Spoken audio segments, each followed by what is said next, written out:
How you doing? This is Wild Horses by the Rolling Stones. I would consider this an intermediate level arrangement. I've tried to capture a lot of the things that Keith Richards was doing, but obviously it's not going to be exactly like he did it. It's more like I would do it. Okay, we're going to get started. The rhythm, it's about a 60-64. Obviously it's a ballad, it's a slow song. Your rhythm figure is 1, 2, 3, E and 1, 2, 3, E and. So right off the bat, you've got to, if you're not used to doing 16th notes, that would seem a little bit complex. When you have any 16th note in a measure, you immediately have to subdivide all rhythms in the measure. For instance, if I see 16th notes in measure 2, 3, and 4, which I do, even though beat 2, 3, and 4, even though beat 1 is a quarter note, I subdivide 16th notes to prepare myself for what's coming up next. For instance, now I'm not going to just go quarter note like that. It's not going to do me any good. I need to go 1, E, and A. Now I'm prepared for what's coming up next. 1, E, and A, 2, E, and A. So we're going to break this down. Here's beat 1. 1, E, and A. And now 2, E, and A. Beat 3, 3, E, and. Now A isn't there. And the 4 isn't there because you've got an 8th note tied to the first 16th note. So 3, E, and A. So it's 3, E, and A, 4, E, and A. I try to whisper the ones that aren't there. Hope that's not confusing. 1, 2, 3, E, and A.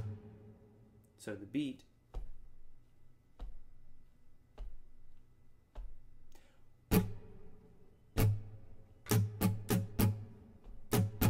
Okay, enough of that. There's the rhythm. That's pretty much the rhythm of the tune. G chord. A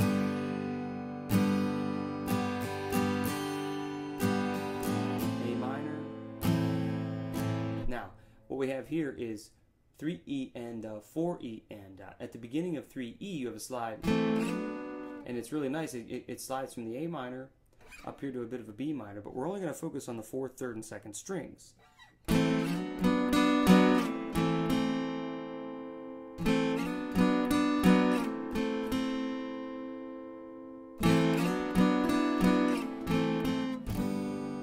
G.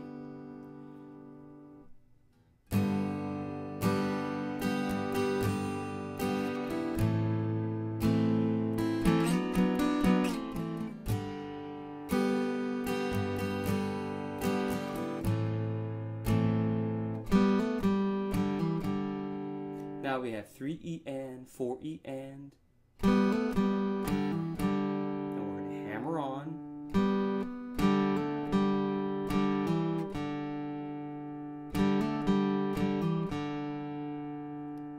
Second fret on the 2nd string, 2nd fret on the 3rd string, then 2nd fret on the 4th string. And each time I'm hitting the 4th and the 3rd strings.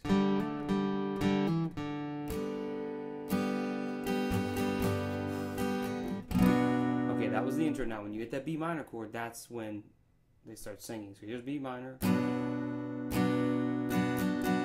Back to G. Back to B minor.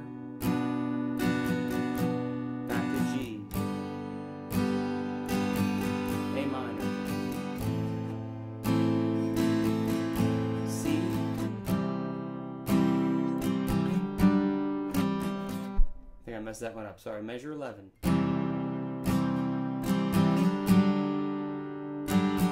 Stays up there. So what we have here is a C to a D add 9. Geez, I can't see. D add 11, no 5th. Excuse me. C to a D add 11, no 5th. It's the same shape as the C chord. You slide it up a whole step. And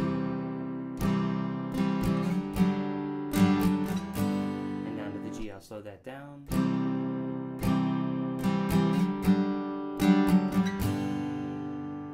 So the thing I liked about this arrangement for an intermediate player was it gives you these little ideas where you can hold a shape and slide it up and slide it back down. You might not have ever done that before. It's got a really nice sound to it.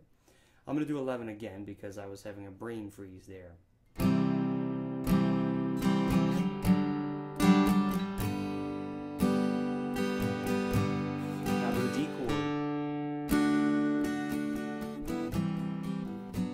Now you'll see a little percussive on that upstroke, which is the ah of beat 3, and an upstroke, which is the ah of beat 4. So now if you don't get a real percussive sound there, just let go. Kind of gives you a real nice lift into the next chord. Then the verse repeats. So I'm going to play the verse now all together.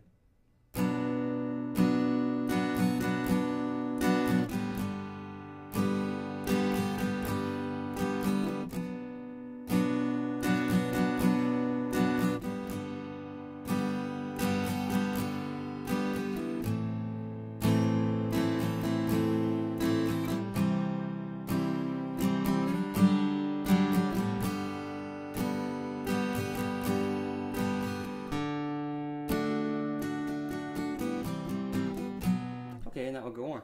Chorus. After you do the verse 2 times with the repeat. Chorus. A minor. C. So right there, from the C, we go to a D sus4. And we kind of do a pull off. At the same time, you can kind of do an upstroke. So it's kind of a bit of a pull off and a bit of an upstroke. And then G, F, full bar. Now we're going to hammer on. And now C. Now what we're going to do is a little climb down. We're going to descending arpeggio here. From a C to a G over B. And I alternate pick, down, up, down, up, down, up, down, up.